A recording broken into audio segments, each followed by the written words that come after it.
अस्सलाम वालेकुम दोस्तों, मेरा नाम है मुदस्सिर और आप देख रहे हैं मुदस्सिर शहज़ाद यूट्यूब चैनल। दोस्तों, आप सबको अपनी इस नई वीडियो में खुशामदीद करता हूँ और आज की वीडियो में बात करने वाले हैं विजुअल यूनिवर्सिटी के नए प्रोग्राम के हवाले से और जो हमने सीएस और आईटी की फैकल्टीज़ के हवाले से जो सीरीज़ स्टार्ट की है। आज इसकी जो बीएस की सीरीज़ है उसके सब सीरीज़ में वो हमारे पास जो आ रही है बैचलर की, उसकी थर्ड वीडियो है। पहली वीडियो में हमने कंप्यूटर साइंस के बारे में देखा था, दूसरे में बीएस आईटी के बारे में देखा और इसमें बी डबल एस इसको आप कह सकते हैं, बीएस सॉफ्टवेयर इंजीनियरिंग कह सकते हैं हम, उसके बारे में हमने देखी है। ठीक है, उसके बारे में हम आज जो है वीडियो में बात करेंगे। तो मुकम्मल इसमें मैं आपको बताऊंगा क्या फ़ीस स्ट्रक्चर है, कितनी फ़ीस होती है, आपके कितने परसेंट मार्क्स होने चाहिए इसमें आने के लिए, और आप कितने परसेंट मार्क्स होंगे तो डिग्री कंप्लीट कर सकते हैं, या फिर आपको इस कोर्स में क्या क्या चीज़ें जो है वो पढ़ाई जाती हैं, कौन कौन से सब्जेक्ट्स पढ़ाए जाएंगे, या फिर हम ये चीज़ें भी देखेंगे कि वर्चुअल यूनिवर्सिटी में जो है वो स्टडी किस तरह की होती है, किस तरह पढ़ाया जाता है, सारा उसके बारे में डिटेल से हम बात करेंगे। ठीक है, तो चलते हैं वीडियो की तरफ। तो इंट्रोडक्शन आपके पास आया था, इसका स्क्रीनशॉट ले लें, ये चीज़ें डिस्कस करने वाली नहीं है इतनी, तो आप इसको आराम से बाद में पढ़ सकते हैं। ठीक है उसके बाद प्रोग्राम ऑब्जेक्टिव आप ले लें कि प्रोग्राम के ऑब्जेक्टिव्स क्या हैं, इसके भी स्क्रीनशॉट ले लें, ये लें। ठीक है, उसके बाद नेक्स्ट चलते हैं जी, प्रोग्राम आउटकम, क्या आप सीखने के बाद किस चीज़ के काबिल हो जाएंगे। तो ये काफ़ी ज़्यादा चीज़ें हैं इसके लिए, इसके बाद लेकिन टाइम वेस्ट हो जाएगा। मेन चीज़ें जो आपको मैंने बतानी है उसके हवाले से आपको जो है वो गाइड कर दूंगा मैं। अच्छा, अब आ जाते हैं मेन चीज़ के ऊपर, एडमिशन एलिजिबिलिटी क्राइटेरिया। तो यहाँ से आप स्टार्ट कर लें, जो मेन पॉइंट्स हैं यहाँ से यहाँ तक देख लें हम। ठीक है, admission eligibility criteria first student 7-12 years education. सबसे पहले आपके पास 12 साल की एजुकेशन होनी चाहिए कंप्लीट, उसके बाद आप बीएस में एडमिशन ले सकते हैं। ठीक है, और नेक्स्ट नीचे आ जाए जी, एटलीस्ट 50% मार्क्स आपके पास होने चाहिए जी 11वीं 12वीं में, जो कि इंटरमीडिएट होती है। और अगर आपने पाकिस्तानी हाँ जो हमारे पास सिस्टम होता है उसके थ्रू अगर आपने एचईसी से रिकग्नाइज जो है वो डिग्री नहीं अपने हासिल की, या फिर किसी और सिस्टम के थ्रू की है, जैसे हमारे पास आजकल बच्चे जो वो कनाडा यूएसए इस तरह के सिस्टम्स के थ्रू पाकिस्तान में पढ़ रहे होते हैं, स्टडी कर रहे होते हैं, ए लेवल ओ लेवल इस तरह की। तो उसके अगर थ्रू आपने किया तो आपको उससे जो है वो इक्विवेलेंट का सर्टिफिकेट लेना पड़ेगा आपने, अगर विजुअल यूनिवर्सिटी में एडमिशन लेना है आईबीसीसी से, और उसके बाद आप इसमें एडमिशन ले सकते हैं। ठीक है, अच्छा, आपने जब उसके लिए ज़रूरी है कि आपने मैथ्स के साथ कंपटीशन किया हो किसी सब्जेक्ट का, मतलब कि physics, computer science, biology, chemistry, commerce, economics, statistics, general mathematics, कोई भी हो, मैथ्स के साथ इन चीज़ों का कंपटीशन आपने इंटर में पढ़ा होना चाहिए। ठीक है, फिर आप एडमिशन ले सकते हैं। ठीक है, अच्छा, इसमें एक और चीज़ भी आ जाती है कि अगर आपने नहीं भी लिया हुआ तो भी आप जो है वो कोई बात नहीं, आपको जो है वो वर्चुअल यूनिवर्सिटी इसमें भी थोड़ा सा देती है रिलैक्सेशन देती है। They must take 2 extra courses of mathematics of 6 credits. अगर आपने मैथ्स नहीं भी पढ़ा हुआ फिर भी आप इसमें एडमिशन ले सकते हैं, लेकिन जो 6 क्रेडिट्स हैं उसमें पहले 2 सेमेस्टर में आपको मैथ्स के एक्स्ट्रा सब्जेक्ट्स पढ़ने पड़ेंगे। ठीक है उसकी कमी पूरी करने के लिए। ठीक है, अच्छा, एंट्री रूट फॉर स्टूडेंट्स हैं 14 ईयर एजुकेशन। अच्छा, वो बच्चे आ जाए जब जो क्वेश्चन कर रहे होते हैं जी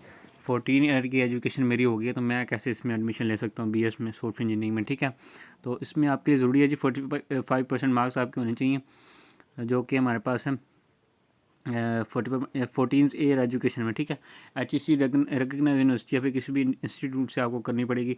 और दूसरी फिर वही बात आ जाती है, must have studied following major subjects. आपको कोई भी maths, physics, computing, commerce, statistics, economics और इंजीनियरिंग, इनमें से कोई भी आप सब्जेक्ट पढ़ा होगा फिर आप एडमिशन ले सकते हैं 14 तक। ठीक है, अच्छा जी, अच्छा जी, नेक्स्ट आ जाते हैं ड्यूरेशन के वाले से। ड्यूरेशन हमारे पास है कि ये 4 साल का बेसिकली आपके पास डिग्री प्रोग्राम होगा, जो कि 8 सेमेस्टर की ऊपर बेस करेगा। ठीक है, जो नेक्स्ट जो चीज़ आती है हमारे पास जी, कोर्सेज ऑफ स्टडी, जो मेन चीज़ है हमारे पास कि आपको इस जो सॉफ्टवेयर इंजीनियरिंग है इसमें कौन से सब्जेक्ट्स पढ़ाए जाएंगे, उसके बारे में डिटेल से बात करते हैं, आपको मैं बताता हूँ। ये स्टडी स्कीम आपके पास आ गई है जी। तो पहला सेमेस्टर जो यहाँ से स्टार्ट हो रहा है जी, और यहाँ से दूसरा सेमेस्टर स्टार्ट हो रहा है। ठीक है, ये जो सब्जेक्ट्स आपको शो हो रहे हैं सारे फर्स्ट सेमेस्टर के। ठीक है, इतना आपको आइडिया हो गया। अच्छा, यहाँ पर आप देखेंगे तो सारे थ्योरी की क्लासेस आपके, प्रैक्टिकल नहीं होंगे आपके, सारी की सारी थ्योरी होगी। 3 क्रेडिट और जिसके हैं 3 इसके हैं, फिर 3 इसके हैं और 3 इसके हैं, फिर 2 क्रेडिट और जिसके और 1 क्रेडिट और इसका। ठीक है, ये हमारे पास इंट्रोडक्शन टू ई लर्निंग है, तो ये आपका कोई तरह खास सब्जेक्ट नहीं। ठीक है, अच्छा, नेक्स्ट चलते हैं जी, फर्स्ट सेमेस्टर हो गया हमारा, और फर्स्ट सेमेस्टर में आपको बताता चलूँ कि आपको CS के वाले से इंग्लिश, मैथ्स, फिज़िक्स, इकोनॉमिक्स आपके लिए इसमें चॉइस भी होती है कि आप इसमें 2 सब्जेक्ट्स आपको दिए जाते हैं, उनमें से अब MGT और इकोनॉमिक्स जैसे हैं, इनमें से कोई एक आपने जो वो सिलेक्ट करना होता है, ठीक है। अच्छा जी, नेक्स्ट आ जाए सेमेस्टर 2 में। सेमेस्टर 2 में आपको फिर CS के इंग्लिश और मैथ्स के सब्जेक्ट पढ़ाए जाते हैं जी। उसके बाद इस्लामियत भी आ जाता है, और फिर CS 201 प्रैक्टिकल का सब्जेक्ट जो कि हमारे पास इन्होंने न्यू एडिशन की है, लेकिन ये करेक्ट और प्रैक्टिकल में नहीं आ रहे, थ्योरी में ही है, लेकिन ये सब्जेक्ट ही प्रैक्टिकल इसको बना दिया हुआ, ठीक है। साथ ही देखिए आप P लिखा हुआ, नहीं इस कोर्स का नाम था ये CS 201, साथ P लिख दिया हुआ, मतलब प्रैक्टिकल में, ठीक है। यहाँ पर भी आप देख सकते हैं, यहाँ पर भी लिखा हुआ है। अब सेमेस्टर नंबर 3 में भी आपको 2 प्रैक्टिकल के सब्जेक्ट दिए जाते हैं, और अब ज़्यादा ध्यान CS की तरफ ही दिया जा रहा है। आप देखेंगे सारे सब्जेक्ट तकरीबन CS के आ गए हैं, ये देखेंगे इनमें, और 1-2 सब्जेक्ट्स आपके पास सिलेक्टिव में MGT 201 या 501 जो आप कह सकते हैं, फाइनेंशियल या ह्यूमन रिसोर्स HR मैनेजमेंट, जो भी आप इसमें से करना चाहेंगे उनमें दोनों में से कोई एक सिलेक्ट करें, और सारे थ्योरी की क्लासेज हैं, ठीक है। सेमेस्टर 4 आ गया जी, सारे CS के सब्जेक्ट्स हैं। एक सब्जेक्ट स्टैट्स के हवाले से आपको जो है उसमें पढ़ाया जाता है, ठीक है। अच्छा आगे चलेंगे तो सेमेस्टर नंबर 5 में अगर आप देखें तो आपको सारे के सारे सब्जेक्ट CS के पढ़ाए जाते हैं, सिर्फ ये 2 सब्जेक्ट्स के अलावा जो है वो सारे CS के हैं।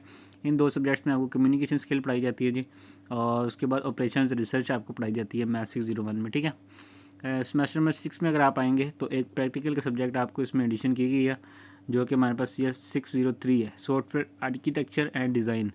ये चीज़ें आप जो है वो पढ़ेंगे इसमें, सारा है तो थ्योरी के हवाले से ही, ठीक है।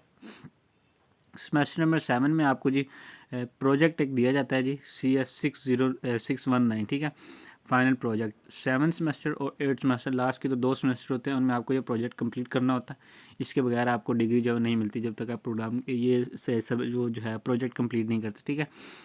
इसमें भी तकरीबन जी सारे सब्जेक्ट CS के वाले से ही हैं, और इसमें एक सब्जेक्ट MGT 101 है, जो कि फाइनेंशियल अकाउंटिंग के हवाले से, ठीक है। और ये चीज़ आपके पास है, ये प्रैक्टिकल में इसके जो हमारे पास क्लासेस हैं ये सारी यहाँ पर देखेंगे, आपको प्रैक्टिकल में शो हो रहा है सारा कुछ, ये देखें। इसमें थ्योरी की नहीं है, प्रैक्टिकल 1 यूनिट और आपका प्रैक्टिकल में आएगा, ठीक है। और नेक्स्ट आ जाएंगी कोर्स सेमेस्टर नंबर 8, जिसमें आपको मेन चीज़ जो आती है फाइनल प्रोजेक्ट आपको दिया जाता है 619 का, वही आपने कंप्लीट करना है। और उसके बाद जी सारे क्रेडिटर्स जो हम हमारे पास उसमें हैं थ्योरी में, ठीक है। तो ये हैं जी इसकी सब्जेक्ट्स। और नेक्स्ट अगर हम बात करें, अगर आपको इसके वजह से और भी डिटेल्स कुछ चीज़ जाननी है, फिर इसके PDF चाहिए इसकी बुक्स वगैरह के बारे में, तो मैं कमेंट करना नीचे, इसके बारे से डिटेल से वीडियो बना दूंगा, ठीक है। अच्छा जी, असेसमेंट ऑफ स्टडी के वाले से अगर हम बात करें कि विल्च यूनिवर्सिटी में किस तरह की पढ़ाई होती है, किस तरह पढ़ाया जाता है आपको, तो यहाँ से आप स्टार्ट कर सकते हैं जी। सबसे पहले असाइनमेंट्स होती हैं, आपको एक लॉगिन दिया जाता है ईमेल के थ्रू, और जो स्टूडेंट्स मतलब कि एलिजिबल होते हैं और एडमिशन उनका हो जाता है, उनको ईमेल के ज़रिए लॉगिन दिया जाता है, एक ईमेल आईडी दी जाती है, और उसके थ्रू असाइनमेंट्स लॉगिन होता है विजुअल यूनिवर्सिटी के LMS का, लर्निंग मैनेजमेंट सिस्टम का। वहाँ से असाइनमेंट्स डाउनलोड करते हैं और उसको फिर एडिट करके अपलोड कर देते हैं उनके आंसर को, तो वहाँ से चेकिंग होती है, फिर उनके ऑनलाइन मार्क्स हो जाते हैं, ठीक है। उसके बाद ऑनलाइन क्विज़ होते हैं जिनके मल्टीपल चॉइस क्वेश्चन इसको कह सकते हैं वो होते हैं, और GDPs होती हैं, आपको कुछ टॉपिक्स दिए जाते हैं, उसके हवाले से आपने उस पर डिस्कशन करनी होती है, और उसमें से 2 टॉपिक में से कोई एक आपको जो अच्छा लगता है उसमें से आप उसका आंसर करते हैं, ठीक है। उसके बाद नेक्स्ट हो जाए तो मिड टर्म एग्ज़ाम्स होते हैं आपके, उसके बाद फाइनल टर्म के एग्ज़ाम्स होते हैं, ठीक है। और ये आपके यूजुअली 80 to 85% मार्क्स जो है वो है टोटल आपका जो कोर्स है उसके वाले से काउंट होते हैं, ठीक है। अच्छा जी, यहाँ पर आप देखें तो आपको एक प्रोजेक्ट दिया जाता है जी, students of each BS degree offered by CS and ID department must enrol and pass 619 final semester project course worth 6 credits in the 7th semester of respective degree program, ठीक है। The department intends to provide option to hardship cases who are not able to pass 619 at the end of the 8th semester to take 2 courses each of 3 credits in LIEU of 619 in the subsequent semesters to complete their degree requirements। वो जी 2 जिसको कह सकते हैं अलहदा semester कर सकते हैं, courses कर सकते हैं, अगर 601 उनसे पास नहीं होता वो स्पेशल केस हैं, यानी कि उनसे अगर नहीं चीज़ें हो रही तो 2 कोर्सेज जो है वो कर सकते हैं 3 क्रेडिट के, ठीक है। यहाँ पर इन्होंने कुछ लिखा हुआ है LIEU, अब इसकी एब्रीविएशन तो इसके बारे में आप रिसर्च कर लीजिएगा, या अगर आप कहेंगे तो मैं नेक्स्ट वीडियो इसके बारे में डिटेल से बना दूंगा। इसकी अब समझ मुझे भी नहीं है, क्योंकि मुझे लगता है इसकी फ़िज़िकल आपको करवाए जाएंगे, प्रोजेक्ट की तैयारी करवाई जाएगी जो मेरी नॉलेज तक है, ठीक है। अच्छा, ये अवार्ड ऑफ डिग्री के वाले से देखें तो आपके पास मिनिमम आपने जब इतने क्रेडिट आवर्स 134 क्रेडिट आवर्स आपने कंप्लीट किए होंगे सेमेस्टर में, तो फिर आपको डिग्री मिलेगी। और उसके अलावा आपको 2.0 आउट ऑफ 4 यानी कि हाफ CGPA आपका जब तक नहीं होगा, CGPA नहीं होगा, तब तक आपको जो डिग्री जो नहीं मिलेगी। ठीक है, और ये थोड़ी सी और कुछ गाइडलाइंस हैं, इसको आप देख सकते हैं। ठीक है, अब मेन चीज़ आती है फ़ीस स्ट्रक्चर की, फ़ीस क्या होगी। तो यहाँ पर फ़ीस स्ट्रक्चर 3 जगह पे दी हुई है। लोकल जो कि पाकिस्तानी हमारे में, ओवरसीज़ जो पाकिस्तान के बाहर विच यूनिवर्सिटी में स्टडी करते हैं, और next schedule of other charges का मतलब है कोई भी और एडिशनल चार्जेस वगैरह होते हैं किसी भी चीज़ के हवाले से, तो ये यहाँ पर आप देख सकते हैं। उसके हवाले से आपको जब वो फीस का बताया गया है। तो मैं लोकल में जाता हूँ जी, BS हमारा प्रोग्राम है। यहाँ पर आप देखेंगे ये इसका टोटल हमारे पास आता है, सॉरी मैं आपको वैसे ही बता देता हूँ। तकरीबन इनके जो BS के प्रोग्राम्स हैं तकरीबन 11 से 12 हज़ार रुपया मंथली सॉरी कह रहा हूँ, सेमेस्टर वाइज आपको जब इसकी पे पड़ती है।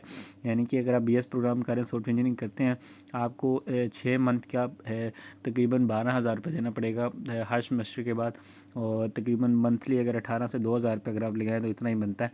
तो ये आपका होता है। फर्स्ट टाइम अगर आप आते हैं तो एडमिशन फ़ीस आपकी 3 हज़ार है।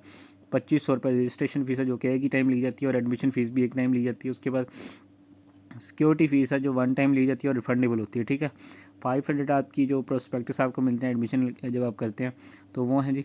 और 1000 आपकी इनरोलमेंट की फीस है जी पर सेमेस्टर की।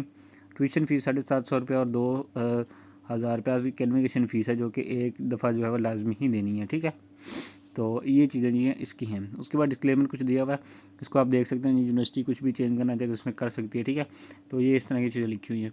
अगर अभी भी आपको किसी चीज़ की नहीं समझ आई, कोई चीज़ मिसिंग लगी आपको, तो नीचे कमेंट करें, उसके बारे से मैं आपको गाइड कर दूंगा। किसी भी चीज़ के बारे में पूछना हो, बुक्स के हवाले से, स्टडी के हवाले से, कोई भी चीज़ अगर आपके जहन में हो, कन्फ्यूजन हो, तो वो दूर कर सकते हैं। आप नीचे कमेंट करें, मैं इंशाल्लाह आपको उसका आंसर जो वो दे दूँगा। ठीक है, तो मिलता हूँ फिर जी किसी अच्छी सी वीडियो में, तब तक दीजिए इजाज़त। अल्लाह हाफिज़।